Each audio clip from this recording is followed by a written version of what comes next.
Hello, I'm Philip Stoughton. I'm here at Apex 2015 and I'm joined by Jason Spera from Aegis. Jason, great to see you. Thanks for stopping by. Thank you, Phil. The show hasn't had a huge amount of footfall, but there's been a sense that people have actually been here on a mission, ready to buy stuff. Is that something you've sensed on your booth? Yes, actually on the third day I was talking to some other vendors, and there's a consensus that people are coming to the show this year with a bit of a shopping list. So it's less research, exploration in a random way, and more they have specific systems and machines that they're interested in capabilities. So it's actually been really good from that perspective. And do you think in this market it's more driven by capability than expansion, for example? Or is it getting more out of the capacity they've got? In North America, yeah. It's decidedly shifting. In our space, we see it two ways. It's definitely getting more capacity out of that which you already have, but now the push towards data and actually knowing what's going on in your factory and knowing whether you can get by with the capacity that's coming with the equipment you have and so forth. But all of that knits back to data and systems. Yeah, and that, we're constantly talking about that big data, and we were at CES earlier this year, and there was a real sense that almost at CES they'd got past it, and that the IoT was just there, it was a reality, that data was available, that data was coming. We then get to this point of how do we become expert with that data, how do we deal with that data, and that's where you guys have really got to do a lot of work, I guess. We do. It's amazing to me how often I'm in meetings with industry people, customers, IT groups at the customers, and everybody. These issues are not simple. The data exchange, the nature of the data, the timing, what you actually want.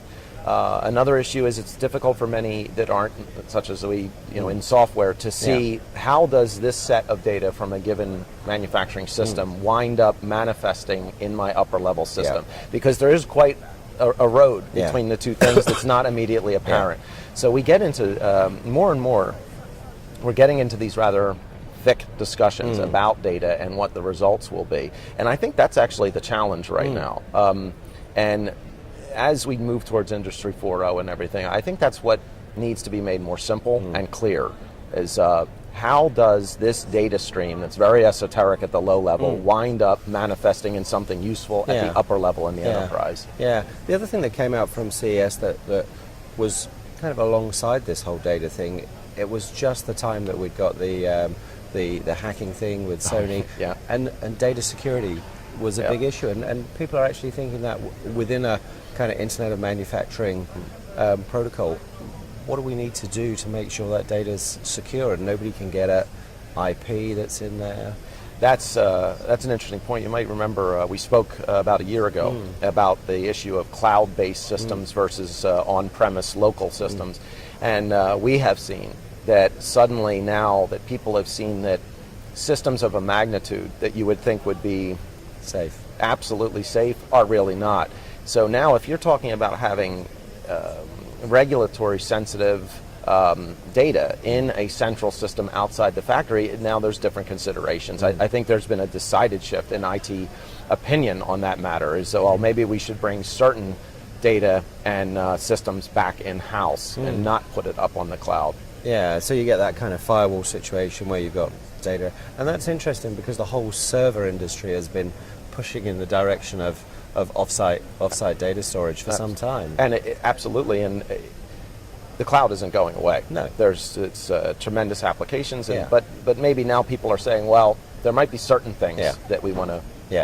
Yeah, and with 35 to 50 billion devices supposedly going to be connected to the internet, the cloud is definitely a reality. What are you seeing in terms of where people are in terms of these systems geographically? So we've talked about the US.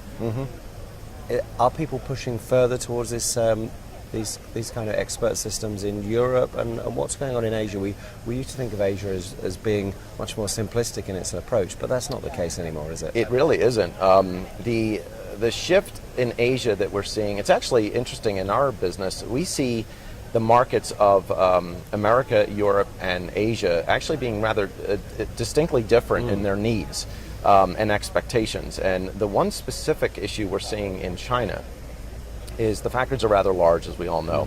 But another element is that ERP does not seem to occupy the same weight in the mind of the customer and the enterprise that Right. it does in the other markets. So what happens is that the customer looks to the MES system as needing to fill much more of the material logistics equation that maybe in the West, some of that is handled by ERP. So, and because of the scale of the factory, you can't solve the material movement issue by just putting armies of people on the task. It has to be systematized. Yeah. And so that's where the bulk of the interest appears to be emerging in China, is how do we get all of this massive material control issue and from the warehouse to the lines and back. Yeah, and that's where your opportunity comes there. Yes. Yeah. Last question: what's these 3 days here been like in terms of footfall, in terms of inquiries? Actually, it's up from last event, so we're very pleased about that. And it's always a great thing because we achieve, I guess, three major things at these shows. Is one, we get the opportunity to talk to lots of existing customers at the same time. Then we find new customers. And then also we have partnerships with 36 of the machine vendors, and we get to see them all in one space. So it's great for us, but it has been a very good show. Good. Okay, well, congratulations on that. Thanks for stopping by, Jason, and we'll see you again soon. It's always a pleasure. Thank you. Thank you.